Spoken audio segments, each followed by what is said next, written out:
ನಮಸ್ಕಾರ. ಉತ್ತರ ಕರ್ನಾಟಕ ನ್ಯೂಸ್ನ ಪ್ರೈಮ್ ಟೈಮ್ಗೆ ಸ್ವಾಗತ. ನಾನು ಹನುಮಂತ್ ದೇಶ್ಮುಖ್. ವಿಧಾನಸಭೆ ಅಧಿವೇಶನದ ಅಂತಿಮ ದಿನವಾದ ಇಂದು ಸದನದಲ್ಲಿ ಬಿಜೆಪಿ ಸದಸ್ಯರು ಭಾರೀ ಹೈ ಡ್ರಾಮಾವನ್ನು ಸೃಷ್ಟಿಸಿದ್ದಾರೆ. ಮುಸ್ಲಿಮರಿಗೆ ಸರ್ಕಾರಿ ಗುತ್ತಿಗೆಗಳಲ್ಲಿ 4% ಮೀಸಲಾತಿ ನೀಡುವ ವಿಧೇಯಕ ಮಂಡನೆ ಸಂದರ್ಭದಲ್ಲಿ ಭಾರೀ ಆಕ್ರೋಶ ವ್ಯಕ್ತಪಡಿಸಿದಂತಹ ಬಿಜೆಪಿ ಶಾಸಕರು ಸ್ಪೀಕರ್ ಯುಟಿ ಖಾದರ್ ಅವರಿದ್ದಂತಹ ಪೀಠವನ್ನ ಏರಿ ಬಜೆಟ್ ಪ್ರತಿ ಹರಿದು ಕಾಗದವನ್ನು ತೂರಿ ಪ್ರತಿಭಟನೆಯನ್ನು ಮಾಡಿದ್ದಾರೆ.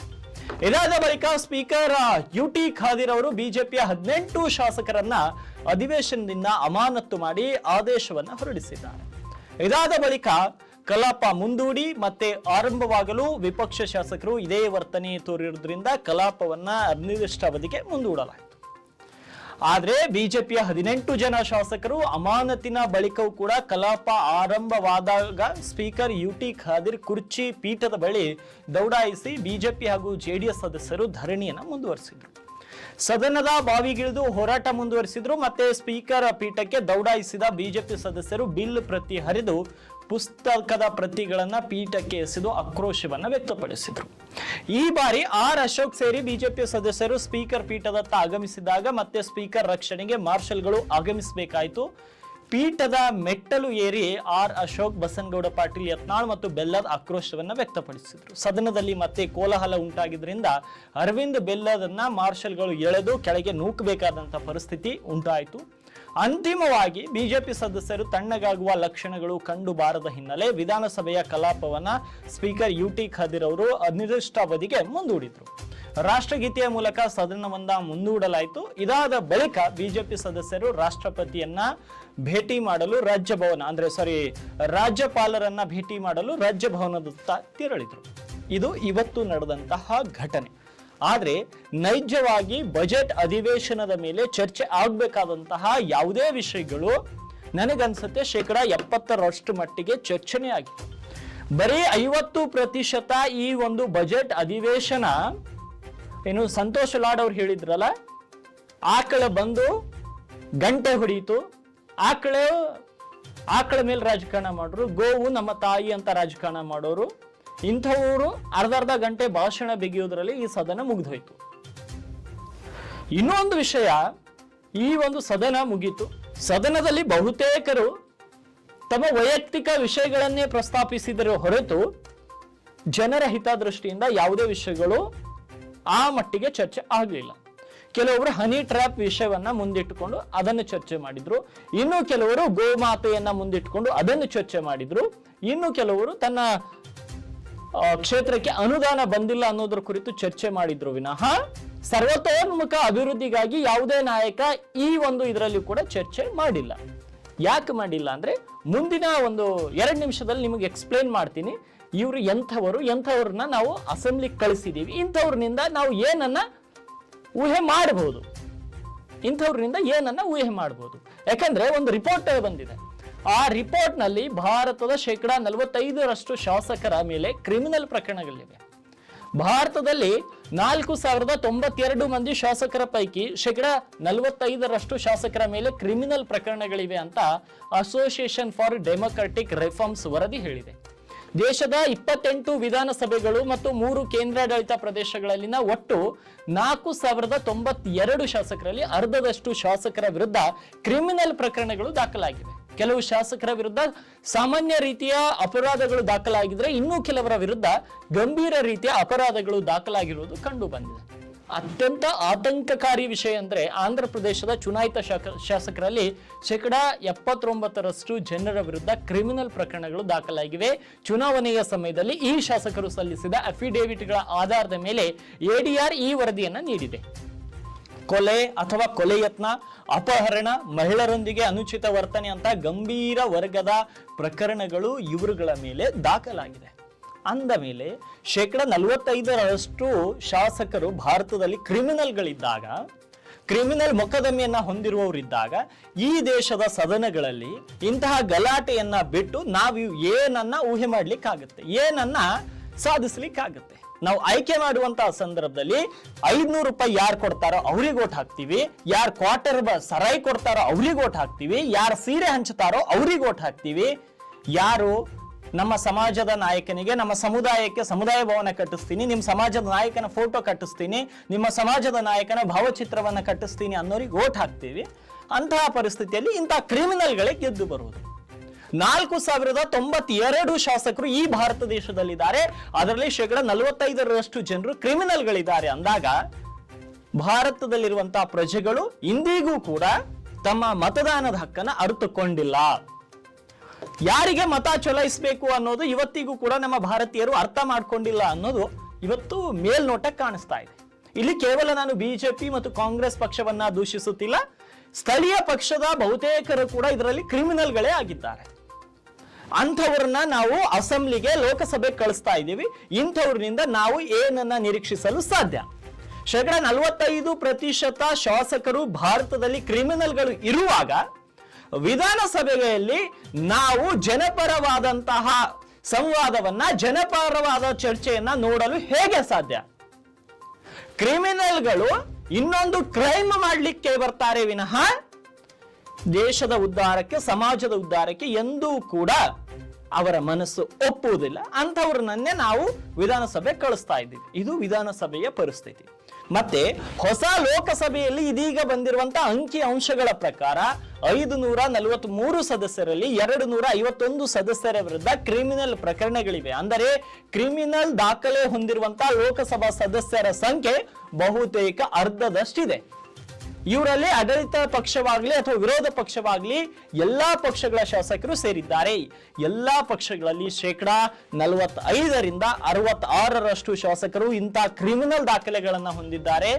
ಇದರಲ್ಲಿ ವಿಶೇಷವಾಗಿ ಆಂಧ್ರ ಪ್ರದೇಶ ಮುಂಚೂಣಿಯಲ್ಲಿದೆ. 80 ಅಂದ್ರೆ ನೀವೇ ಯೋಚಿಸಿ, 100 ಶಾಸಕರಲ್ಲಿ 80 ಜನರ ವಿರುದ್ಧ ಕ್ರಿಮಿನಲ್ ಪ್ರಕರಣಗಳು ದಾಖಲಾಗಿವೆ. ತೆಲಂಗಾಣದಲ್ಲಿ ಕೂಡ ಇದೇ ಪರಿಸ್ಥಿತಿ. 69% ಶಾಸಕರು ಕ್ರಿಮಿನಲ್ ಇಮೇಜ್ ಅನ್ನ ಹೊಂದಿದ್ದಾರೆ. 100 ಜನ ಗೆದ್ದಿದ್ದಾರೆ ಅಂದ್ರೆ 100 ಜನರಲ್ಲಿ 69 ಜನರು ಕ್ರಿಮಿನಲ್ಗಳಿದ್ದಾರೆ. ಇವುಗಳಲ್ಲಿ ಗಂಭೀರ ಪ್ರಕರಣಗಳು ಅರ್ಧಕ್ಕಿಂತ ಹೆಚ್ಚು. ಬಿಹಾರದಲ್ಲಿ 66%, ಮಹಾರಾಷ್ಟ್ರದಲ್ಲಿ 65%, ತಮಿಳುನಾಡಿನಲ್ಲಿ 69%. ಈ ರಾಜ್ಯಗಳಲ್ಲಿ ಚುನಾಯಿತ ನಾಯಕರಲ್ಲಿ ಅರ್ಧಕ್ಕಿಂತ ಹೆಚ್ಚು ಕ್ರಿಮಿನಲ್ಗಳೇ ಇದ್ದಾರೆ. ಅದ್ಯಾಗೋ ಅಪರಾಧ ನಡೆದಿದೆ ಎಂಬುದು ಅನಿವಾರ್ಯವಲ್ಲ, ಆದರೆ ಪ್ರಕರಣಗಳು ಮಾತ್ರ ದಾಖಲಾಗಿದೆ. ಹಾಗಂತ ಒಂದೇ ಕೈಯಿಂದ ಚಪ್ಪಾಳೆ ತಟ್ಟೋಕ್ ಸಾಧ್ಯ ಇಲ್ಲ. ಇವ್ರು ಎಷ್ಟಾದ್ರೂ ಇವರ ಕೈವಾಡ ಇದ್ದೇ ಇರುತ್ತೆ. ಇನ್ನು 1861 ಶಾಸಕರು ತಮ್ಮ ವಿರುದ್ಧ ಕ್ರಿಮಿನಲ್ ಪ್ರಕರಣಗಳನ್ನು ಸ್ವಯಂ ಆಗಿ ಘೋಷಿಸಿಕೊಂಡಿದ್ದಾರೆ ತಮ್ಮ ಅಫಿಡೇವಿಟ್ಗಳಲ್ಲಿ. ಈ ಪೈಕಿ 1205 ಶಾಸಕರು ಕೊಲೆ ಯತ್ನ, ಅಪಹರಣ, ಮಹಿಳೆಯರ ಮೇಲಿನ ಅಪರಾಧಗಳು ಸೇರಿದಂತೆ ಗಂಭೀರ ಕ್ರಿಮಿನಲ್ ಆರೋಪಗಳನ್ನು ಎದುರಿಸುತ್ತಿದ್ದಾರೆ. ಶಾಸಕರು ತಮ್ಮ ವಿರುದ್ಧ ಕ್ರಿಮಿನಲ್ ಪ್ರಕರಣಗಳನ್ನ ಘೋಷಿಸಿಕೊಂಡಿರುವ ಇತರ ರಾಜ್ಯಗಳಲ್ಲಿ ಬಿಹಾರ್ 66%, ಮಹಾರಾಷ್ಟ್ರ 65%, ತಮಿಳುನಾಡು 59 ಸೇರಿವೆ. ಗಂಭೀರ ಕ್ರಿಮಿನಲ್ ಪ್ರಕರಣ ಘೋಷಿಸಿಕೊಂಡಿರುವ ಶಾಸಕರ ಪಟ್ಟಿಯಲ್ಲಿ ಆಂಧ್ರ ಪ್ರದೇಶ ಅಗ್ರಸ್ಥಾನದಲ್ಲಿದೆ. 98 ಶಾಸಕರು ಅಂದ್ರೆ 56%.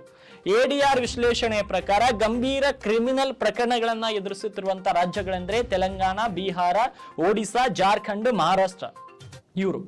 ಇನ್ನು ತಮಿಳುನಾಡಿನ ಆಡಳಿತಾರೂಢ ದ್ರಾವಿಡ ಮುನ್ನೇತ್ರ ಕಳಗಂ ಡಿಎಂಕೆ ಶಾಸಕರಲ್ಲಿ 74% ಅಂದ್ರೆ 132ರಲ್ಲಿ 98 ಶಾಸಕರು ಕ್ರಿಮಿನಲ್ ಪ್ರಕರಣಗಳನ್ನ ದಾಖಲಿಸಿಕೊಂಡಿದ್ದು, ಅದರಲ್ಲಿ 42 ಮಂದಿ ಗಂಭೀರ ಆರೋಪಗಳನ್ನ ಎದುರಿಸುತ್ತಿದ್ದಾರೆ.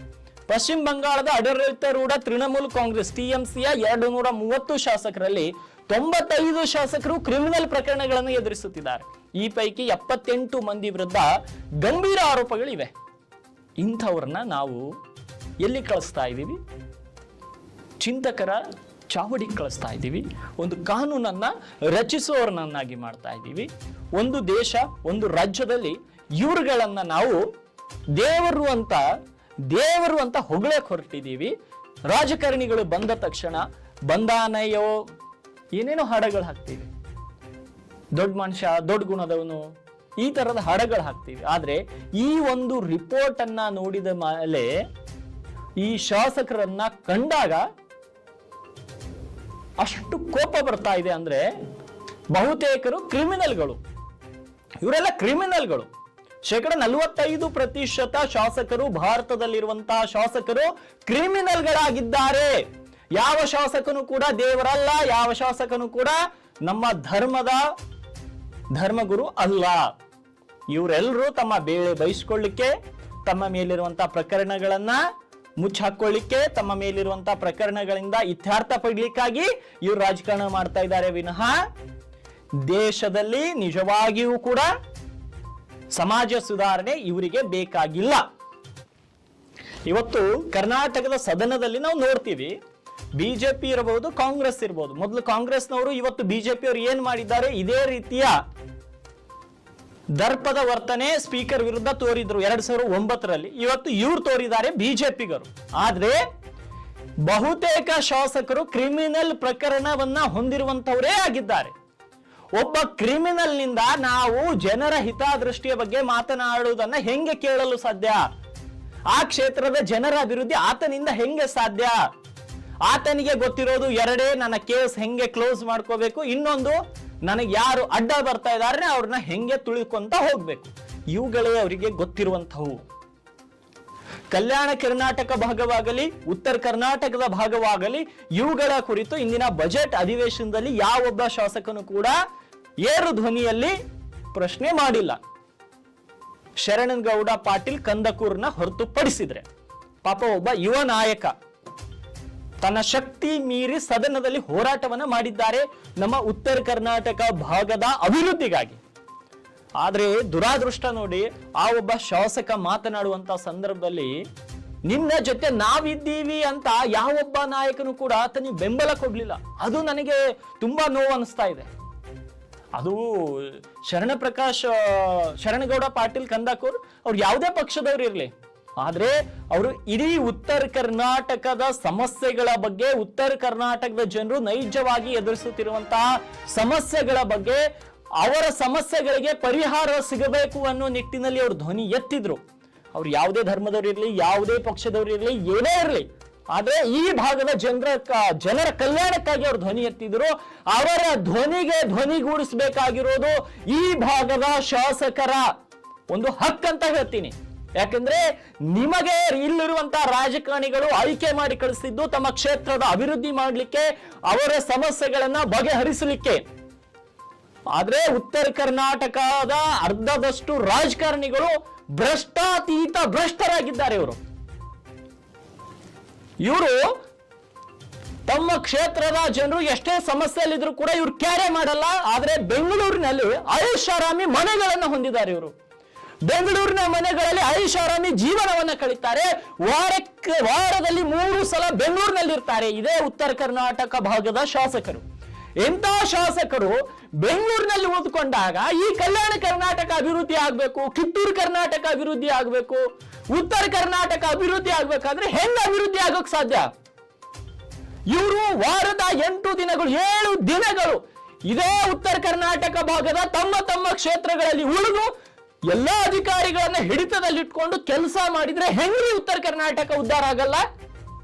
ಇವರೇ ವಾರದಲ್ಲಿ 3 ದಿನ ಬೆಂಗಳೂರು, 2 ದಿನ ದಿಲ್ಲಿ, 1 ದಿನ ತಮ್ಮ ಕ್ಷೇತ್ರಕ್ಕೆ ಸಮಯ ಕೊಡ್ತಾರೆ. ಮತ್ತೆ ಸದನದಲ್ಲಿ ಹೇಳ್ತಾರೆ, ಇಲ್ಲಾಂದ್ರೆ ಚರ್ಚೆಗಳು ಬಂದಾಗ ಹೇಳ್ತಾರೆ ಉತ್ತರ ಕರ್ನಾಟಕ ಅಭಿವೃದ್ಧಿಗೆ ನೀವು ಏನ್ ಮಾಡಿದ್ದೀರಿ ಅಂತ. ನೀವೇನ್ ಮಾಡಿದೀಯಪ್ಪ? ನೀವೇನ್ ಮಾಡಿದ್ದೀರಾ ನಿಮ್ಮ ಜನಗಳಿಗಾಗಿ?